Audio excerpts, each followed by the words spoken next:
आपण पाहत आहात युवा शक्ती न्यूज, आवाज आपल्या हक्काचा। हिंदवी स्वराज्याचे सरसंस्थापक छत्रपती शिवरायांना मानाचा मुजरा करतो।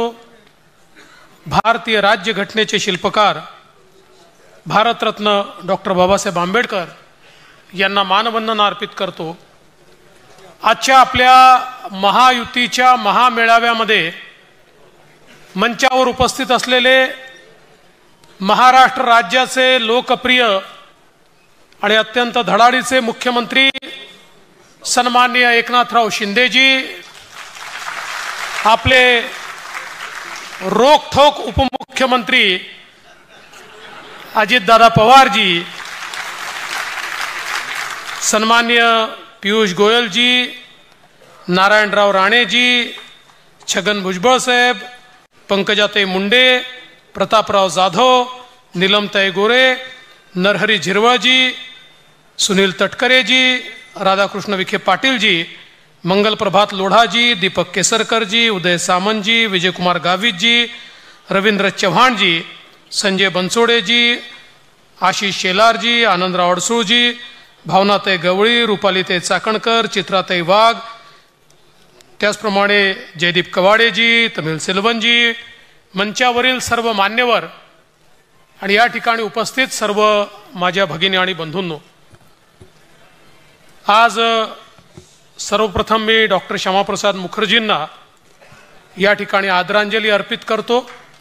आपल्या सर्वांनाच कल्पना आहे की पहिल्यांदा काश्मीरमधनं 370 कलम हटलं पाहिजे आणि काश्मीरमध्ये जाण्याकरता त्या काळामध्ये विजा घ्यावा लागायचा, परमिट घ्यावं लागायचं, ते संपलं पाहिजे म्हणून मोठं आंदोलन डॉक्टर श्यामाप्रसाद मुखर्जींनी केलं आणि त्या आंदोलनातच शेवटी पोलिसांच्या कोठडीमध्ये त्यांचा मृतदेह सापडला। आज त्यांच्या स्मृतीला या दिनाच्या निमित्ताने मी अभिवादन करतो आणि आपण सगळे महायुतीचे राज्यभरातील प्रमुख पदाधिकारी आज मुंबईमध्ये आलात, त्याबद्दल आपल्या सर्वांचं या ठिकाणी मी स्वागत करतो। खरं म्हणजे नुकतेच लोकसभेच्या निवडणुका पार पडल्या आणि दादांनी सांगितलं की आपल्याला अपेक्षित असा विजय त्यात मिळाला नाही। खरं म्हणजे काल ज्यावेळेस भारतीय क्रिकेट टीम आली होती त्यावेळेस मी म्हटलं की राजकारणामध्ये कधी कधी डकवर्थ लुईसचा नियम लागतो, जिंकतं कोणी, मतं कोणाला मिळतात, कोणाचा विजय होतो, कोण सरकार बनवतं, याचा काही नेम नसतो। आता नुकत्याच झालेल्या लोकसभेच्या निवडणुकीमध्ये महाविकास आघाडी म्हणते आमचा प्रचंड मोठा विजय झालाय। हे खरं आहे की आपल्यापेक्षा त्यांना जास्त जागा मिळाल्या, पण आपण जर बघितलं तर महाराष्ट्रामध्ये महाविकास आघाडीला 2,50,00,000 मतं मिळाली आणि महायुतीला 2,48,00,000 मतं मिळाली। केवळ 2,00,000 मतं आपल्यापेक्षा जास्त त्यांना मिळाले, पण या 2,00,000 मतांमुळे त्यांच्या 30 जागा त्या ठिकाणी आल्या। आता आपण जर निर्धाराने मैदानात उतरलो तर निश्चितपणे 25,00,000 मतं आपण त्यांच्यापेक्षा जास्त घेऊ आणि मी 25,00,000 म्हणतोय, 50,00,000 घेऊ, पण 20,00,000 मतं जरी आपण त्यांच्यापेक्षा जास्त घेतली तरी देखील 200 जागा आपल्या निवडून येतील। एवढी ताकद आणि एवढं पोटेन्शियल आपल्याकडे आहे। त्यामुळे लोकसभेमध्ये टेक्निकली जरी आपला त्या ठिकाणी पराजय झाला असला तरी देखील महायुती पूर्ण ताकदीने आता मैदानात उतरली आहे। आपल्याला लक्षात आलंय, खरं म्हणजे ते रोज खोटं बोलत होते, पण आपण देखील थोडंसं त्या ठिकाणी गाफील राहिलो की तर नेहमीच खोटं बोलतात, यांच्यावर विश्वास कोण ठेवेल। पण दुर्दैवाने रोज खोटं बोलल्यानंतर लोकांच्या मनावर काही परिणाम होतो हे आपल्या लक्षात आलं आणि मी जसं सांगितलं की आपली लढाई ही तिकडच्या 3 पक्षांशी नव्हती, आपली खरी लढाई चौथ्या पक्षाशी होती. तो चौथा पक्ष होता फेक नरेटिव्ह. रोज खोटं बोल पण रेटून बोल, आणि त्या खोटं बोल पण रेटून बोल अशा ज्या काही त्यांच्या पद्धती होत्या, त्याच्यामुळे निश्चितपणे काही ना काही परिणाम हा मतदारावर झाला आणि त्याचाच फटका आपल्याला पडला. पण एक गोष्ट लक्षात ठेवा, सत्य जे असतं ते चिरकाळ जिवंत राहतं. असत्य जे असतं त्याचा मृत्यू लवकर होतो. त्याचं जीवन काही फार मोठं नसतं. असत्याच्या आधारावर एक निवडणूक जिंकता येते, पण दुसरी निवडणूक त्याच्या भरोशावर जिंकता येत नाही. त्याच्यामुळे आता यांच्या असत्याचं जीवन संपलेलं आहे. अर्थात त्यांना एक चटक देखील लागली आहे खोटं बोलायची. म्हणजे घरी आपल्या नवरा बायकोशी जरी हे खरं बोलत असतील का, मला आता थोडी शंका वाटते. सकाळपासून रात्रीपर्यंत खोटंच बोलतात, त्यामुळे नवीन काहीतरी खोटं बोलतील. त्याला काय पाहिजे तो मुकाबला यावेळी करू. यावेळी गाफील राहायचं नाही आहे. जशास तसं उत्तर आपल्याला द्यायचं आहे. आणि हे सगळं करत असताना मी एक गोष्ट निश्चितपणे सांगतो, अजितदादांनी जे सांगितलं, आपण पॉझिटिव्हली आपल्या योजना जर लोकांपर्यंत घेऊन गेलो तर आपल्याला कोणीच पराजित करू शकत नाही. फक्त आपल्या योजनांचा इको तयार झाला पाहिजे. सगळ्यांनी एका मुखाने बोललं पाहिजे. आणि त्यांची तुम्ही बघा स्ट्रॅटेजी काय. तुम्ही आपली बहीण माझी लाडकी सांगाल आणि त्याच्यामध्ये किती फायदा सांगाल, आणि सकाळी 9 वाजता येऊन ते काहीतरी वेडवाकडं बोलून जातील, आणि दिवसभर त्या वेड्यावाकड्यावरच आपली माध्यमही चालतील आणि आपणही त्याला उत्तर देत राहू. या ट्रॅपमध्ये फसायचं कारण नाही आहे. आपण जे पॉझिटिव्ह काम केलंय ते पॉझिटिव्ह काम हे रोज बोललं पाहिजे, प्रत्येकाने बोललं पाहिजे, वारंवार बोललं पाहिजे, तरच ते लोकांच्या मनामध्ये भिनतं. पब्लिक मेमरी अत्यंत शॉर्ट असते. काल सांगितलेलं आज कोणाच्या लक्षात राहत नाही. त्यामुळे जे चांगलं केलंय ते रोज सांगितलं पाहिजे, हे आपण सगळ्यांनी लक्षात ठेवा. या निवडणुकीमध्ये मी स्वतः बघितलं, म्हणजे आमची सगळ्यांची ती चूक आहे, पण जे महत्वाचे निर्णय घेतले त्यातल्या निर्णयावर जेवढं बोललं गेलं पाहिजे तेवढं आपण बोलत नव्हतो. आज एकीकडे आपण कॅबिनेटमध्ये निर्णय घेतला की आमच्या शेतकऱ्यांना सोयाबीन आणि कापसाचे भाव कमी असल्यामुळे भावांतराच्या माध्यमातून थेट त्यांच्या खात्यात पैसे देऊ, हा निर्णय आपण घेतला. पण दुर्दैवाने पूर्ण निवडणुकीमध्ये कोणीही याच्याबद्दल बोलत नव्हतं. निर्णय घेऊन फायदा काय? निर्णय कम्युनिकेट झाला पाहिजे.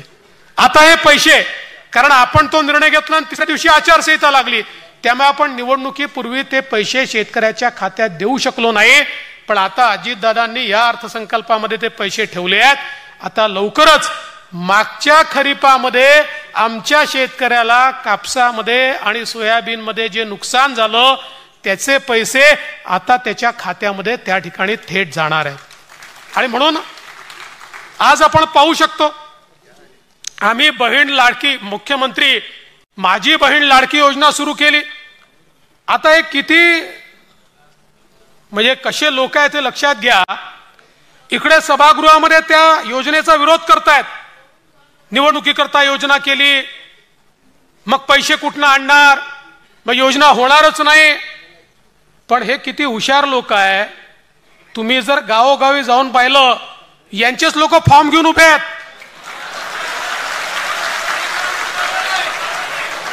हा फॉर्म घराघरात वाटतायत. म्हणजे हे जे भाऊ आहेत सावत्रासारखे, तिथे विधानसभेमध्ये आपल्या बहिणीच्या योजनेचा विरोध करतात. ते सख्य झाल्याचा आव्हानात जणू काही त्यांच्याच खिशातनं आता पैसे देणार आहेत असे घरोघरी फिरून राहिले आहेत. त्यामुळे अशा बेगडी भावांपासूनही सावध राहावं लागेल. आणि आपल्यालाही हे सांगावं लागेल की बहिणींनो, तुमचे खरे भाऊ या मंचावर बसलेले आहेत, हे त्यांच्यापर्यंत पोचवावं लागेल. नवीन योजना आहे, दादांनी सांगितलं आपण या योजनेमध्ये सगळ्या अटी शर्ती काढून टाकल्या आहेत. काही काळजी करायचं कारण नाही. माध्यमांना देखील सांगू इच्छितो की आपणही लक्षात घ्या, कुठल्याही अटी शर्ती आता याच्यामध्ये नाहीत. कारण आमच्या समोर प्रश्न आले, ते जेन्युइन प्रश्न होते की या ठिकाणी समजा रहिवासी दाखला तर बाबा मध्य प्रदेशातनं किंवा दुसऱ्या भागातनं कर्नाटकातनं त्या ठिकाणी 15 वर्षापूर्वी लग्न होऊन एक भगिनी इकडे आली आहे, पण आता तिचा रहिवासी दाखलाच नाही आहे, तर काय करायचं? आम्ही सांगितलं हरकत नाही, नवऱ्याचा तर असेल, नवऱ्याचा दाखला, बरं तोही दाखला म्हणून कुठल्याही तहसीलदाराकडे जाण्याची आवश्यकता नाही. 15 वर्षापूर्वीचं मतदार यादीतलं नाव चालेल, 15 वर्षापूर्वीचं रेशन कार्ड चालेल, 15 वर्षापूर्वीचं घराचं डॉक्युमेंट असेल ते चालेल. कुठलंही 15 वर्षापूर्वीचं डॉक्युमेंट असेल तर ते डॉक्युमेंट त्या ठिकाणी नवऱ्याच्या डॉक्युमेंटवर, पत्नीला किंवा वडिलांच्या डॉक्युमेंटवर मुलीला त्या ठिकाणी योजना मिळणार आहे. त्यानंतर उत्पन्नाच्या दाखल्याकरता कोणालाही रांग लावायची आवश्यकता नाही, कारण ज्यांच्याकडे पिवळे आणि केशरी रेशन कार्ड आहेत अशा सगळ्यांना त्या ठिकाणी ही योजना लागू करण्यात आलेली आहे. त्यामुळे ते कार्डच त्यांचा उत्पन्नाचा दाखला समजला जाईल. मग कोणीतरी सांगितलं कुटुंबाची व्याख्या काय? रेशन कार्ड ही कुटुंबाची व्याख्या आहे. त्यामुळे नव्याने आता हे कुटुंब काय आहे त्याचा दाखला घ्यायचा आहे का? असा कुठलाही दाखला घेण्याची आवश्यकता नाही आहे. आणि याच्या व्यतिरिक्त ज्यांच्याकडे रेशन कार्डही नाही आहे त्यांनी सेल्फ सर्टिफिकेशन करायचं आहे. स्वतः केवळ सेल्फ सर्टिफिकेशन केलं तरी देखील त्यांना ही योजना मिळणार आहे. ही योजना आमच्या बहिणींना बाहेर ठेवण्याकरता नाही आहे, ही आमच्या बहिणींना आत घेण्याकरता योजना तयार करण्यात आलेली आहे. त्यामुळे आपल्यालाही कुठेही काही अडचण योजनेच्या संदर्भात वाटली, आपण आता ऑफलाईन फॉर्मही घेतोय, ॲपवरही फॉर्म घेतोय. ॲपवरचे फॉर्म हे आपल्याला सोपे पडतात, ऑफलाईन जे येतात ते पुन्हा ऑनलाईन करावे लागतात. पण जी पद्धत असेल त्या पद्धतीने आपण घेतोय.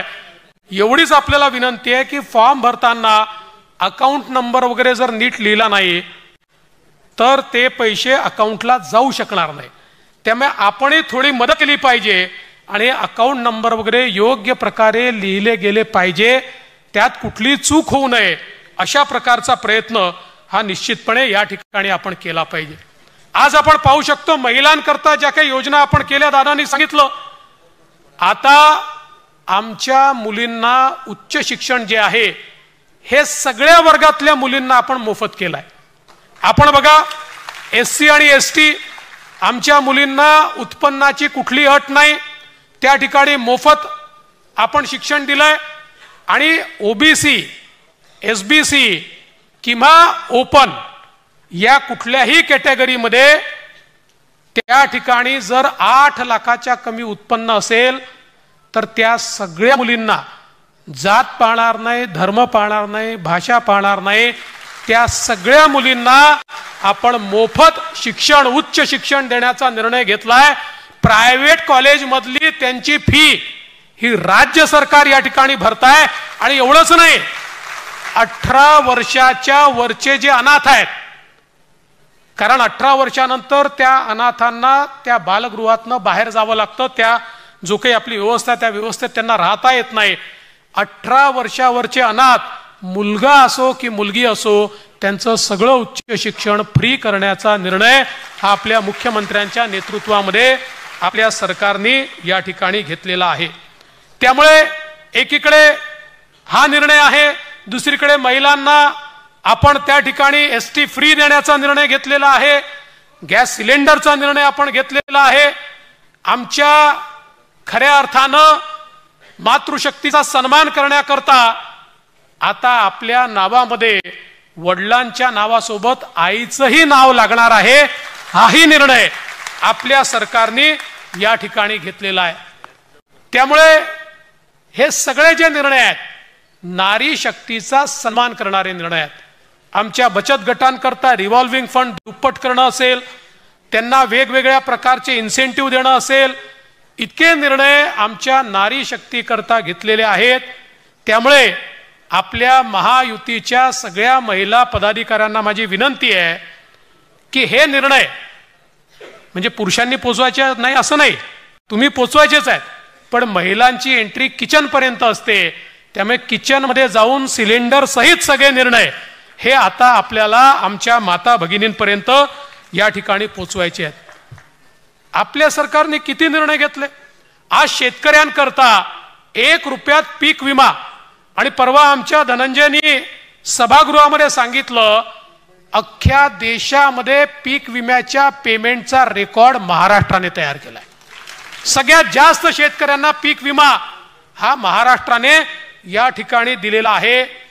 आपण शेतकरी सन्मान योजना शेतकऱ्यांकरता सुरू केली.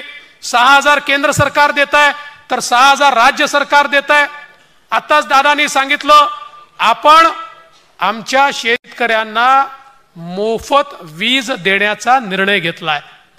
आता ही मोफत वीज देणार म्हणजे काय करणार. काही लोक म्हणाले मग जुन्याचं काय होणार. मी त्यांना स्पष्टपणे सांगू इच्छितो, कोणाचाही बुद्धिभेद करू नका. अरे जुनं आजपर्यंत वसूल केलं नाही तर आता वसूल करायला निघणार आहे. आम्ही केलंय कोणाला वसूल, आजपर्यंत केलंय. त्यामुळे जुनं वसूल करण्याचा तर विषयच नाही आहे. पण नव्याने कोणालाही 1 पैसा शेतकऱ्याला विजेचं बिल हे द्यावं लागणार नाही. हा आपला निर्णय आहे.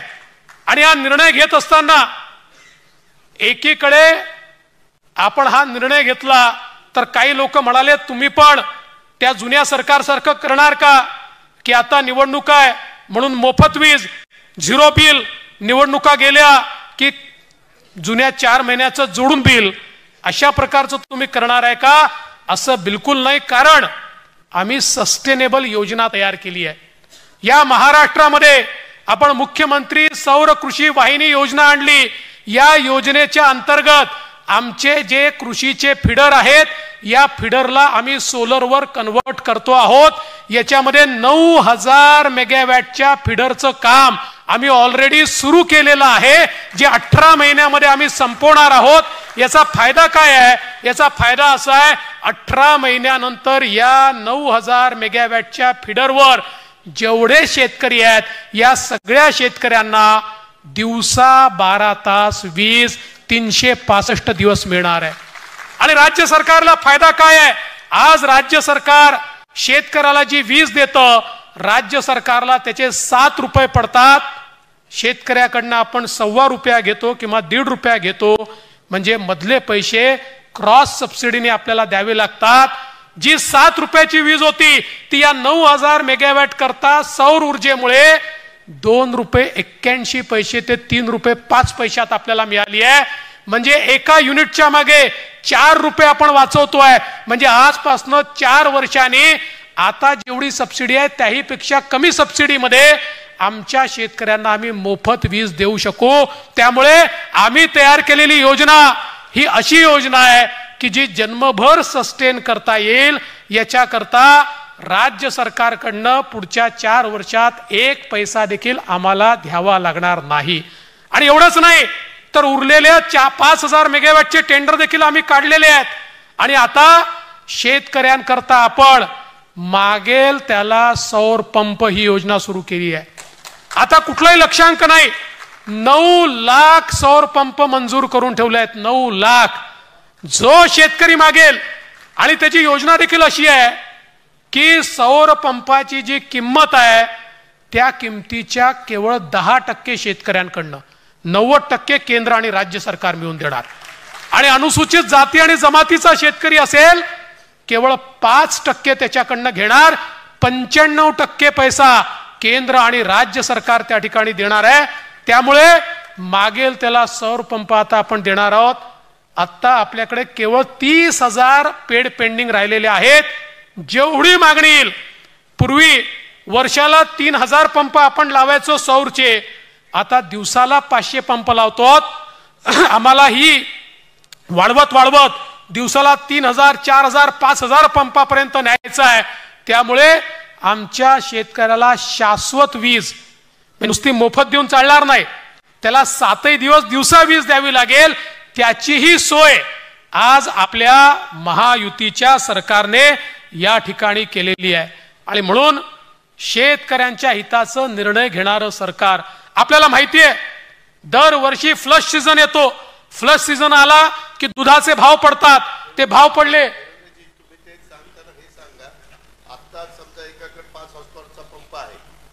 म्हणेल मला आता मागील तर मला सोलर ते आपण त्यांना नाही.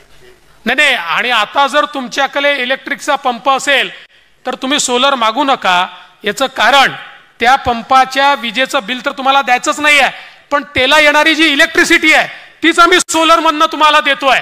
त्यामुळे तुमचा पंप आता कन्वर्ट करण्याची आवश्यकता नाही आहे. ज्याला नवीन पंप हवा असेल त्यांनी मात्र सोलर पंपच आम्हाला मागावा, जेणेकरून आपल्याला हळूहळू सगळे नवीन पंप हे सोलरमध्ये त्या ठिकाणी निश्चितपणे कन्वर्ट करायचे आहेत. हे सगळं होत असताना दुधाच्या संदर्भात आपल्याला माहिती आहे की त्याचे भाव खाली जातात.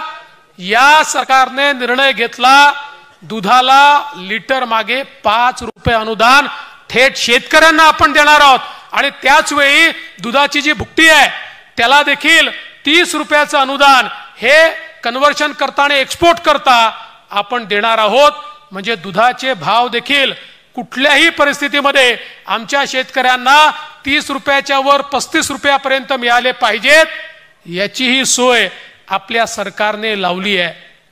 आणि मी निश्चितपणे सांगतो की आपल्या शेतकऱ्याच्या पाठीशी पूर्ण ताकदीने राज्याचं सरकार उभं आहे. हे सरकार आल्यापासनं वेगवेगळ्या मदतीपोटी शेतकऱ्याला किती पैसे दिले माहिती आहे? 15,000 कोटी रुपये हे शेतकऱ्यांना थेट खात्यामध्ये आपण दिले आहेत. मागच्या उद्धवजींच्या सरकारच्या काळात जी घोषणा झाली होती की जो नियमित कर्ज भरतो त्या शेतकऱ्याला 50 जो प्रोत्साहनपर 50,000 रुपये त्या ठिकाणी देण्याचा निर्णय होता, तोही निर्णय या सरकारने अंमलात आणला आणि जवळपास 15 लाख शेतकऱ्यांना हे प्रोत्साहनपर रुपये त्यांच्या खात्यामध्ये देण्याचं काम या ठिकाणी आपल्या सरकारने केलं. आपण लेख लाडकी सारखी योजना देखील आणली की ज्या योजनेच्या अंतर्गत आमच्या घरी कन्या रत्न त्या ठिकाणी ज्यावेळेस जन्म घेतं तर कन्या रत्नाने जन्म घेतला म्हणजे आपल्या घरात लक्ष्मी आली असं समजून तिचं स्वागत झालं पाहिजे. म्हणून या कन्या रत्नाला त्या ठिकाणी जन्माला आल्यानंतर 5,000 रुपये, त्यानंतर पहिल्या वर्गात गेली तर 5,000 रुपये, 7व्या वर्गात गेली तर 7,000 रुपये, 11व्या वर्गात गेली तर 7,000 रुपये, असं करत ती 18 वर्षाची होईल तेव्हा 1 लाख रुपये या मुलीला त्या ठिकाणी मिळतील. ही देखील योजना आज आपण आणलेली आहे. खरं म्हणजे मी याकरता या सगळ्या गोष्टी सांगतोय.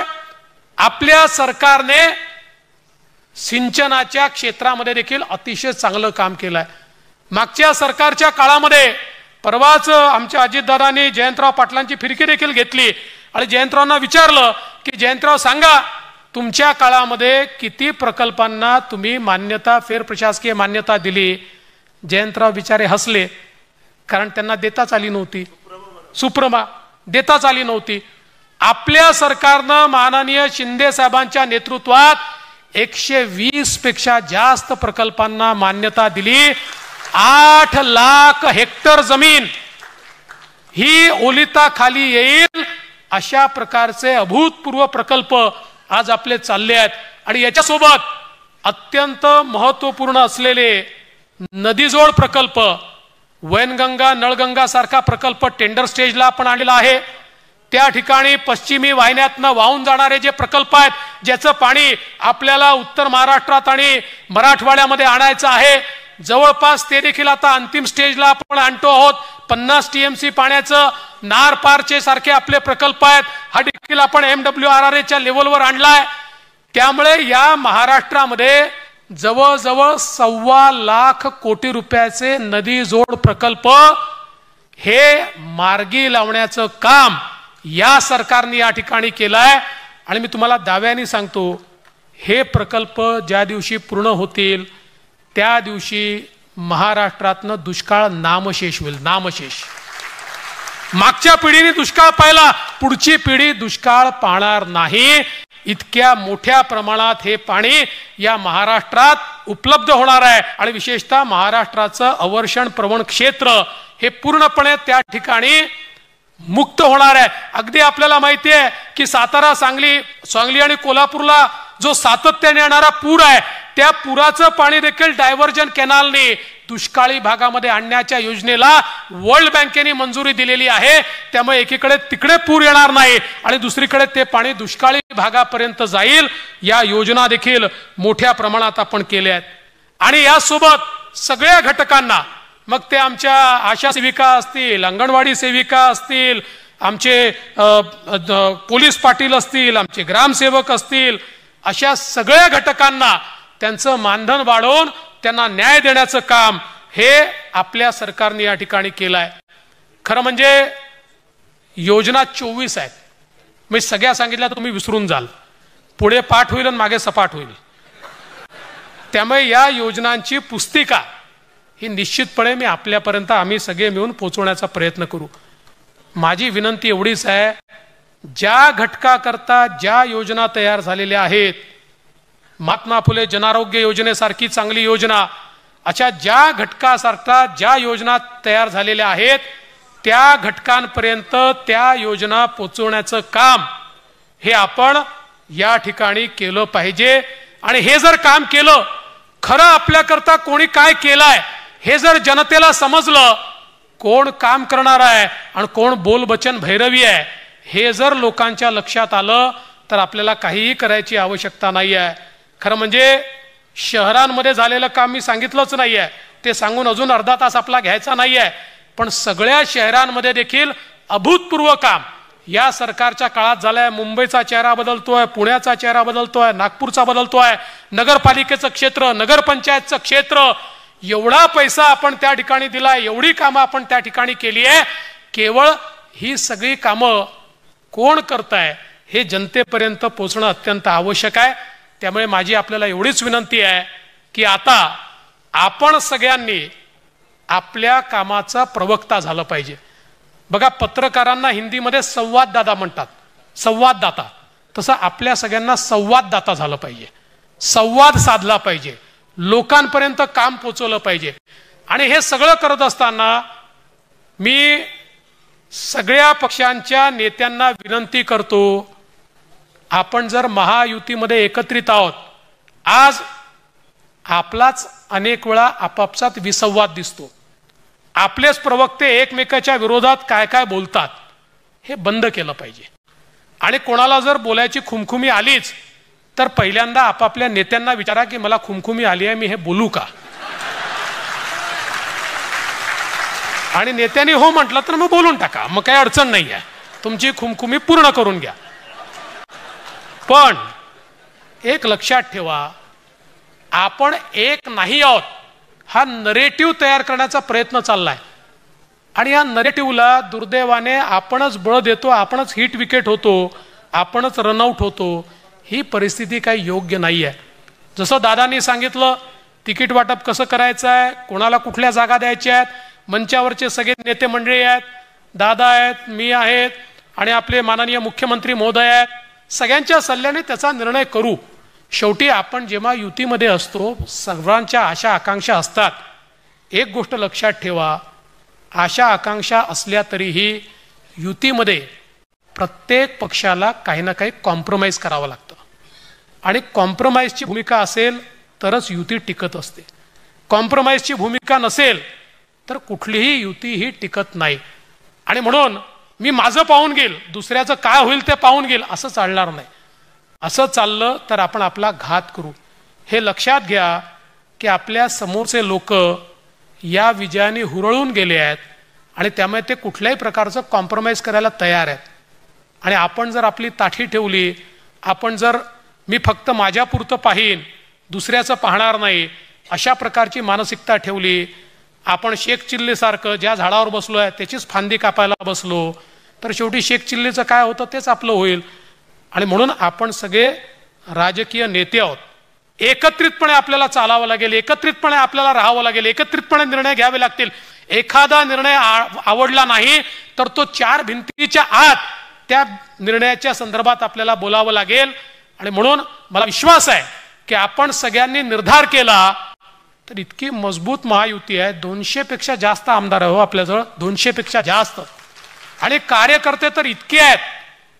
आपण सगळ्यांनी जर निर्धार केला तर निश्चितपणे या ठिकाणी आपण एक चांगला विजय मिळवू. मी जेव्हा येत होतो तेव्हा भुजबळ साहेबांनी अटलजींची एक कविता मला दिली आणि ती कविता अत्यंत महत्वाची आहे. अटलजींची कविता आहे, बाधा है आती है आए, घिरे प्रलय की घोर घटाए. बाधा है आती है आए, घिरे प्रलय की घोर घटाए. पाओ के नीचे अंगारे, सिर पर बरसे यदि ज्वालाए. निज हाथों से हंसते हंसते आग लगाकर जलना होगा. कदम मिलाकर चलना होगा, कदम मिलाकर चलना होगा, कदम मिलाकर चलना होगा, कदम मिलाकर चलना होगा. धन्यवाद. जय हिंद, जय Maharashtra. Subscribe now and press the bell icon. Never miss an update.